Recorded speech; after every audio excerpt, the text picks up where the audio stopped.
पापा ने कहा कि हमारे बाकी बच्चे तो लगभग ठीक-ठाक हैं, लगता है समाज में तुम ही नाक कटा दोगी। फिर मेरे दिमाग में ये आया कि कॉलेज में रहते हुए अब हम पैसे कैसे कमा सकते हैं? मोबाइल फ़ोन और इंटरनेट है आपके पास, तो आप घर बैठे 10 से 15,000 तो आराम से कमा सकते हैं। सबसे पहला आपको यही करना है कि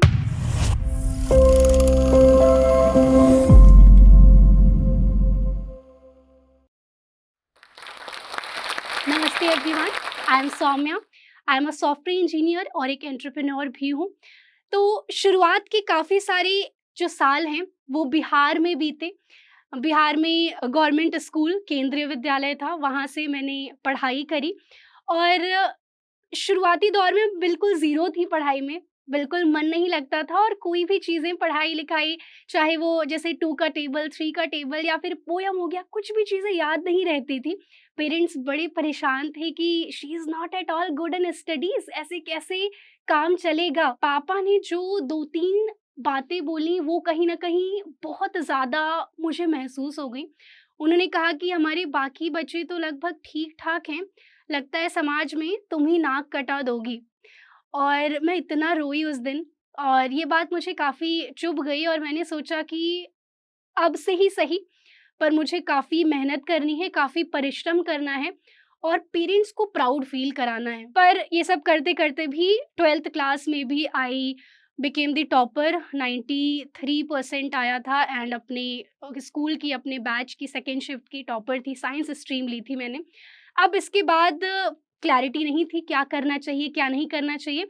अधिकतर लोग हमारे जो जैसे गाँव है, वहाँ पर ये माहौल है कि पढ़ने-लिखने में अगर अच्छे हो तो आपको सरकारी नौकरी करनी चाहिए। अब उसके लिए जैसे कोई भी डिग्री बीए, बीएससी व्हाटएवर आप कर सकते हैं और फिर तैयारी कर रहे होते हैं।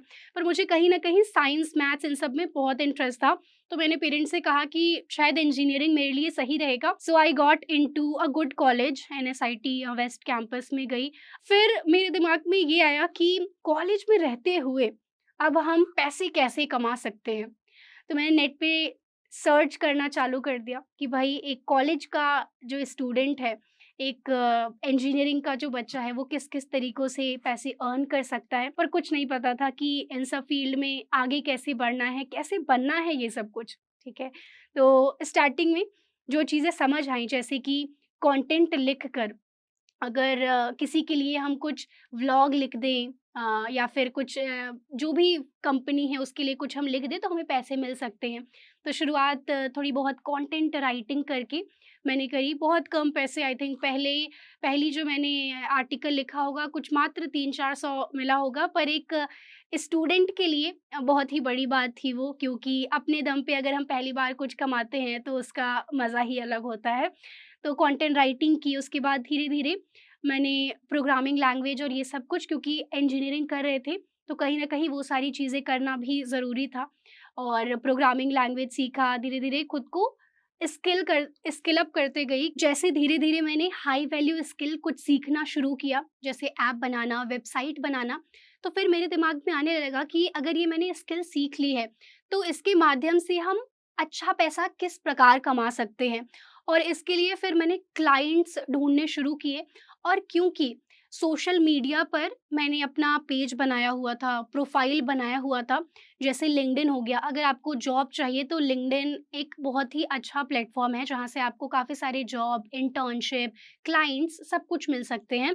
सो मेरा लिंक्डइन पर अच्छा प्रोफ़ाइल था और ट्विटर पर भी ठीक-ठाक प्रोफ़ाइल था। इन दोनों प्लेटफ़ॉर्म से कहीं न कहीं खुद ब खुद थोड़े बहुत लोग आना चालू हो गए थे जिन्हें ऐप की रिक्वायरमेंट है। शुरुआत में तो एक ऐप के 10-20 हज़ार इस तरीके से मिला करते थे, पर धीरे-धीरे जैसे-जैसे मेरी एक जो पूरी प्रोफ़ाइल है, वो स्ट्रॉन्ग बनती गई, मेरे पास अच्छा एक्सपीरियंस आते गया, धीरे-धीरे फिर अच्छे क्लाइंट्स जैसे कि उन्हीं टाइप के ऐप्स के लिए 1 लाख, 2 लाख इस टाइप की भी पेमेंट लोग करने लगे। तो अब मैं आपको बताती हूँ कि जो मैं स्किल सीख रही थी, इतनी सारी जो मैं चीज़ें कर रही थी, इसके बाद माइंड में आया कि अगर हमें सच में अच्छा पैसा कमाना है, तो कहीं न कहीं बिज़नेस में उतरना ही पड़ेगा। वो भारत में एक कहावत है ना कि असली पैसा धंधा करने से ही बनता है। तो कहीं न कहीं मेरे दिमाग में भी यही आया कि जो चीज़ें मैंने सीखी हैं, जो स्किल्स आती हैं इसकी मदद से एक कंपनी, एक एजेंसी कुछ ऐसा ज़रूर शुरू करना चाहिए। ऑब्वियसली हमेशा की तरह जो आस-पास के लोग हैं या रिश्तेदार हैं, बहुत सारा उन लोगों ने डाउट दिखाया कि तुम्हारे फैमिली में कोई ऐसा बिज़नेस नहीं किया है, कोई ऐसा बैकग्राउंड नहीं है, तो तुम कैसे कर सकती हो? तुम्हें बिल्कुल भी इस क्षेत्र का अनुभव नहीं है। पर मुझे फिर से विश्वास था खुद पर कि आई कैन डू इट, मैं कर सकती हूँ। जो स्किल्स मैंने सीखी थी, उसी के बलबूते पर एक कंपनी खड़ी की। और आप भी अगर जैसे कोई स्किल आप सीख लेते हैं, आपको लगता है कि वो चीज़ किसी क्लाइंट की, किसी की मदद कर सकता है, तो आप डेफ़िनेटली धीरे-धीरे करके अपनी कंपनी खोलने की ओर भी बढ़ सकते हैं। अब मैं आपको ये बताती हूँ कि बताने में तो बड़ा ही आसान लग रहा है कि इस तरीके से मैंने अपनी कंपनी खोल ली, ये मुझे स्किल आती थी, पर इसके पीछे बहुत सारे हर्डल्स, बहुत सारे चुनौतियाँ थी। पहले तो लोगों का डाउट जो आ रहा था, उसकी वजह से खुद में भी एक हिचकिचाहट सी ज़रूर हो जाती है। और जब हम बिज़नेस करने जाते हैं, तो कहीं न कहीं इनिशियल इन्वेस्टमेंट भी लग रहा होता है। तो अगर आप कोई ऑनलाइन बिज़नेस या फिर वर्चुअली कोई सेटअप करते हैं, सर्विसेज़ प्रोवाइड करना चालू करते हैं, तो बहुत ज़्यादा हेवी इन्वेस्टमेंट नहीं लगता है। ऑब्वियसली मैंने भी ऐसा कोई दुकान या फिर पहले ही सबसे पहले ऑफ़िस नहीं खोल लिया, राइट? पहले मैंने प्रॉफ़िट बनाना शुरू किया और घर बैठे ही जितनी चीज़ें हो सकती थी डिजिटली, इंटरनेट, लैपटॉप, मोबाइल के साथ पहले वो सारी चीज़ें चालू की। तो शुरुआत में ही हमें ये गलती बिल्कुल नहीं करनी है कि हम सबसे पहले बहुत सारा पैसा लगा दें, क्योंकि अगर हम बिल्कुल नए हैं किसी क्षेत्र में, तो पहले हमें ये समझना है कि क्या उस क्षेत्र में हमें सफलता मिल पा रही है या फिर नहीं। तो जो चीज़ें आपको आती हैं, आप उसके अराउंड सर्विसेज़ लोगों को देना चालू करें। फॉर एग्ज़ाम्पल अगर बहुत हाई वैल्यू स्किल नहीं, आपको मान लीजिए बात करने की कला आती है, आपको पता है कि किस तरीके से अच्छे से बोलना चाहिए, तो आप सबसे पहले अपना वीडियो बनाना शुरू करिए, सोशल मीडिया पे डालिए और इस तरीके से फिर जो कंपनीज़ हैं, वो भी शायद आपको रीच आउट करना शुरू करेंगी, या फिर आप कंपनी के पास जा सकते हैं कि मैं आपके लिए, आपकी कंपनी के लिए वीडियो बनाना चालू कर सकती हूँ। और धीरे-धीरे करके आप इस स्किल को स्केल अप कर सकते हैं, अपने साथ और लोगों को जोड़ सकते हैं, जो इस तरह की या इससे जुड़ी हुई सर्विसेज़ दे सकें, और आप एक अपनी पूरी कंपनी को नाम दे सकते हैं और इस तरीके से क्लाइंट्स, बिज़नेसेस के प्रॉब्लम्स अराउंड वीडियो और कई सारी चीज़ें सॉल्व कर सकते हैं। मैंने लगभग 17-18 की उम्र में 2-300 रुपए महीने इस टाइप से कमाना शुरू किया था, छोटा-मोटा आर्टिकल लिख के, व्लॉग लिख के, छोटे से पैसे मिलते थे। पर आज जब हर साल हमारा करोड़ों का टर्नओवर होता है, तो ये जो 7-8 सालों की मेरी लर्निंग है, इससे भी ज़्यादा मैं कहूँगी, क्योंकि 2017 से अगर आप देखें आज काफ़ी समय हो चुका है। तो हमारी जो लर्निंग्स हैं बिज़नेस करके, अलग-अलग फ्रीलांसिंग करके, प्रोजेक्ट्स बनाकर, वीडियोज़ बनाकर और सॉफ्टवेयर इंजीनियरिंग अलग-अलग क्षेत्रों में मैंने कई अनुभव लिए हैं।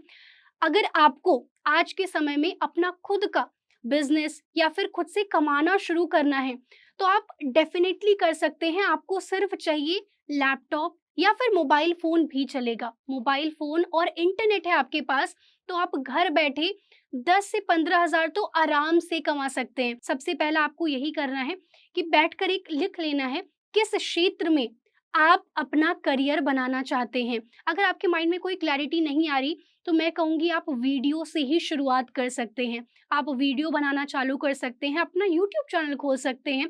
वहाँ पर आप वीडियोज़ डालेंगे तो उसे मोनेटाइज़ कर सकते हैं। जो आपका चैनल होगा धीरे-धीरे मोनेटाइज़ हो जाएगा, या फिर आप व्लॉग्स लिखना शुरू कर सकते हैं, कंटेंट राइटिंग शुरू कर सकते हैं। अब एक दिन में बिज़नेस नहीं बनता, ये मैं आपको थोड़ा-सा साफ शब्दों में बता देती हूँ। पर अगर आप शुरुआत करेंगे, धीरे-धीरे पैसे कमाना शुरू करेंगे, तो कहीं न कहीं आपके माइंड में खुद से क्लैरिटी आने लगेगी कि कैसे बिज़नेस बनाया जाता है। जैसे मुझे भी डे 1 से नहीं पता था कि एक बिज़नेस मैं बना सकती हूँ या फिर अपनी कंपनी या फिर इतना ज़्यादा पैसे अर्न कर सकती हूँ। शुरुआत में मैंने भी 2-300 रुपए ही कमाए थे। पर ये जो जर्नी होती है, धीरे-धीरे जब हम काम करते रहते हैं, खुद से एक क्लैरिटी आ जाती है। अब कई बार लोग पूछते हैं कि मैंने 23 की उम्र में, अर्ली 20s में कैसे करोड़ों का घर लेकर अपने पेरेंट्स को गिफ्ट किया। तो ये जर्नी वहीं से शुरू हुई थी, जब वो छोटे-मोटे अमाउंट मैंने अर्न करने शुरू किए थे। लगभग 2021-22 का समय था, जो पिताजी ने घर लिया था। छोटा-सा प्यारा-सा, एक मेहनत सरकारी जॉब में काफ़ी ज़्यादा लगती है और एक सरकारी एम्प्लॉयी को ही पता होता है घर लेना कितनी बड़ी बात होती है, किसी वजह से हमें वो बेचना पड़ा था। उसके बाद सब लोग काफ़ी ज़्यादा निराश थे घर में और मुझे लगा अगर मैं इतना अच्छा कमा रही हूँ, तो क्यों नहीं पेरेंट्स को एक घर गिफ्ट किया जाए।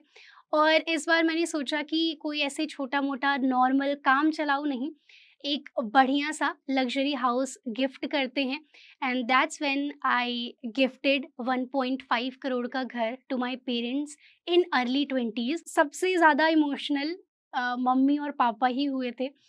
उन्होंने ही खुद याद किया था उस टाइम को जब वो कह रहे थे कि यही लगता है वो बच्ची है, यही वो मेरा बच्चा है जो कि नाक कटा देगा समाज में। एक वो दिन था और वो दूसरा दिन जब मैं बुकिंग कर रही थी और मैंने उन्हें वो घर गिफ्ट किया। तो समय ज़रूर बदलता है, बस हमें मेहनत करने की ज़रूरत होती है, खुद पर विश्वास करने की ज़रूरत होती है। आज के टाइम पर अगर आपको 10 से 15,000 कमाने हैं, तो मैं स्टेप बाय स्टेप आपको एक रोड मैप, एक गाइडेंस दे देती हूँ। सबसे पहला हमें एक स्किल पकड़नी है कि हम क्या चीज़ सीख कर पैसे कमाना चाहते हैं, वो कोई भी स्किल होती है, मैंने कई बार आपको उदाहरण दे दिए हैं। मान लीजिए आपको अगर ज़्यादा दूर ना जाएँ, वेबसाइट एक ऐसी चीज़ है जो कि हर एक कंपनी, हर एक स्टार्टअप को चाहिए होती है, राइट? तो अगर आप वेबसाइट बनाने की स्किल सीख लेते हैं, स्टेप 1 आपने डिसाइड कर लिया, अब कोई भी स्किल हो सकती है। ये स्किल हो सकती है कपड़े बनाने की भी, सिलाई-बुनाई या फिर जो भी आपको चीज़ें आती हैं या फिर आप मेकअप सिखाना चाहती हैं कि किस तरीके से अच्छा मेकअप कर सकते हैं। Any skill for that matter, number 1 हमें डिसाइड करना है कि क्या स्किल जो हमें आती है वो हम दूसरों को सिखाना चाहते हैं, ठीक है? हमने नंबर 1 क्लियर कर लिया है, क्लैरिटी है माइंड में कि ये चीज़, ये स्किल पकड़कर हमें पैसे कमाने हैं। अब नंबर 2 स्टेप पर आ जाएँगे, आपका थोड़ा-सा सोशल मीडिया पर प्रेज़ेंस बनाना पड़ेगा हमें, ठीक है? इंस्टाग्राम हो गया, लिंक्डइन हो गया, ये सब कुछ ऐसे प्लेटफ़ॉर्म्स हैं, जहाँ पर अगर आप बताते हैं लोगों को कि हमें ये स्किल आती है, हमें वेबसाइट बनाना आता है, हमें ये चीज़ आती है, अपने आप आपको काफ़ी सारे अच्छे प्रोजेक्ट्स मिलना चालू हो जाएँगे। जैसे कि अगर मान लीजिए आपको वेबसाइट बनानी आती है, आप लिंक्डइन पर डाल सकते हैं, हर दिन एक तरीके से डालिए कि डे 1 आज ये मैंने प्रोजेक्ट बनाया है, ये वेबसाइट बनाई है, ये चीज़ मुझे आती है और नीचे आप लिख सकते हैं कि किसी को वेबसाइट बनवाना हो तो मुझे आप रीच आउट करिए। इस तरीके से आप ट्विटर पे भी और इंस्टाग्राम पर भी कुछ छोटा-सा रील बनाकर, जो चीज़ें आपको आती हैं वीडियो बनाकर डाल सकते हैं। तो ये हो गया सेकंड स्टेप आपका, हमें सोशल मीडिया प्रेज़ेंस, अगर आप इंटरनेट पर हैं, अगर आप डिस्कवरेबल हैं, तो ज़रूर से आपको अपॉर्च्युनिटी मिलेगी। अगर आपको कोई चीज़ आती है, पर दुनिया में किसी को पता ही नहीं कि आपको वो चीज़ आती है, तो भला आपको कैसे काम मिलेगा?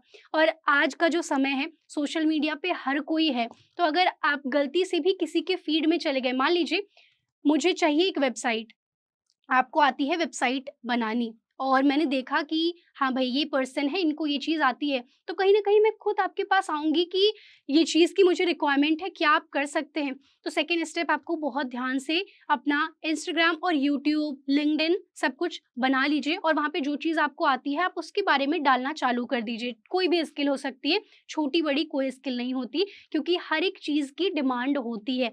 जैसे कि मैं कुछ दिन पहले ही एक इंस्टाग्राम पे मेरे फ़ीड में एक लड़की थी जो कि काफ़ी प्यारा आर्ट एंड क्राफ्ट करती है।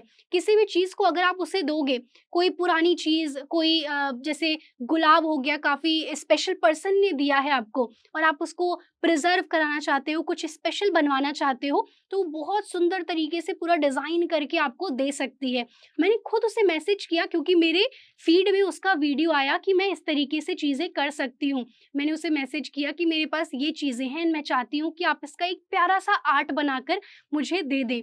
तो इस तरीके से उसे बिज़नेस मिल गया क्योंकि उसे जो चीज़ आती थी, आर्ट बनाना, क्राफ्ट करना, वो चीज़ वो सोशल मीडिया पर डाल रही थी। और सेकंड जो स्टेप है, अगर आप अच्छे से करेंगे, तो कहीं न कहीं आप बहुत कुछ कमा सकते हैं। 10,000 बहुत ही छोटा अमाउंट है। लगता है हमें कि कितनी बड़ी बात है, पर आप विश्वास नहीं करेंगे कि सिर्फ़ सोशल मीडिया के पावर से लोग लाखों और करोड़ों का बिज़नेस कर रहे हैं। अगर वो कर सकते हैं, तो आप भी डेफ़िनिटली कर सकते हैं। बस हमें गिव अप नहीं करना है और जो चीज़ें आती हैं, उसको पॉलिश करते जाना है, उसमें बेहतर होते जाना है। तो ये थी मेरी छोटी-सी कहानी। मुझे आशा है कि आप इससे कुछ न कुछ तो ज़रूर सीखे होंगे और अंत में मैं 2 लाइन बोलना चाहूँगी कि मंज़िल मिले ना मिले, ये तो मुक़द्दर की बात है, पर हम कोशिश भी ना करें, ये तो गलत बात है। और इस बात का हमेशा ध्यान रखिएगा कि लहरों से डरकर नौका पार नहीं होती, कोशिश करने वालों की कभी हार नहीं होती। तो हमारे हाथ में जो है कोशिश, कम से कम वो तो हमें 100% देना चाहिए, बाकी फल ईश्वर के ही हाथ में होता है। और मैं इसी के साथ धन्यवाद करना चाहूँगी जोश टॉक्स का। उन्होंने ये मंच दिया मुझे जिसके माध्यम से आप तक मेरी कहानी पहुँच सकी। जोश टॉक्स मुझे पर्सनली काफ़ी ही अच्छा इनिशिएटिव लगता है। आज के जो युवा वर्ग हैं, जो हमारे देश में कई सारे ऐसे लोग हैं जहाँ पर गाइडेंस नहीं पहुँच पाता है। उन्हें नहीं पता कि लाइफ में, करियर में करना क्या है। शुरुआती दौर में जैसे जब हम भी उत्तर प्रदेश, बिहार इन जगहों पे कोई गाइडेंस नहीं होता कि कोई बताने वाला हो कि हम इस तरीके से आगे बढ़ सकते हैं या फिर इतनी छोटी जगह से भी कोई इतना आगे बढ़ सकता है, कुछ हमें नहीं पता होता। और इस तरीके के जो मंच होते हैं, कहीं न कहीं हमारी सफलता की जर्नी में काफ़ी बड़ा योगदान डाल रहे होते हैं। और मैं धन्यवाद करना चाहूँगी पूरी टीम का जोश टॉक्स की, जो इतनी मेहनत करते हैं, पूरा सब कुछ करते हैं ताकि आप तक एक इंस्पायरिंग स्टोरी पहुँच सके, आपको सही मार्गदर्शन मिल सके। इसी के साथ धन्यवाद।